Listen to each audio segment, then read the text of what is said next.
After decades of productions, the pandemic hit in 2020. And how hard was it for you and for the Cultural Center of the Philippines? Just like anyone, it came as a shock because, the CCP is a venue for live performing arts of music, theater, and dance. And our artists and productions and the whole experience of live performance relies primarily on congregations, on live congregations of audiences, live audiences interacting with artists and their artworks inside our theaters and galleries. So it came as a shock.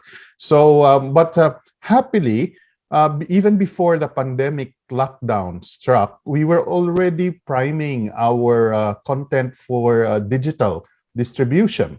But of course, it was in the background. It was really meant to enhance educational resources, but it forced us to push our digital initiatives to be foregrounded as content as we pivoted to online. When the pandemic struck, we were celebrating our 50th anniversary of the CCP. We're in the middle of celebrations and commemorations. So we started that in 2019.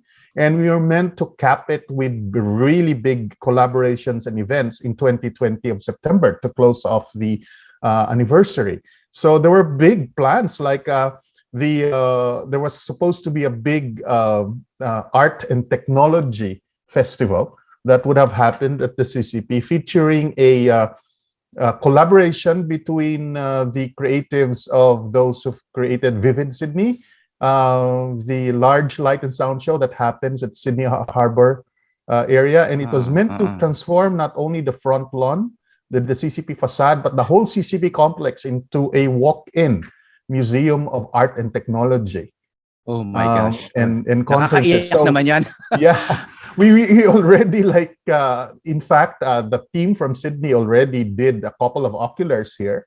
We were ready to set up. We already found sponsors for this whole the whole event would needed about 16 very powerful outdoor projectors, and we found a sponsor for it already.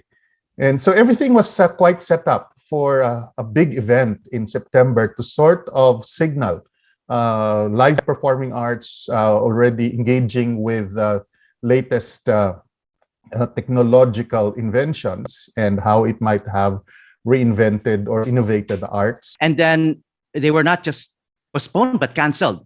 So hindi nyo sinabi na, okay, we're going to do this after pandemic is all over. Walang ganun. Well, hopefully we could, but the preparation for that big art and technology event took like almost 3 years.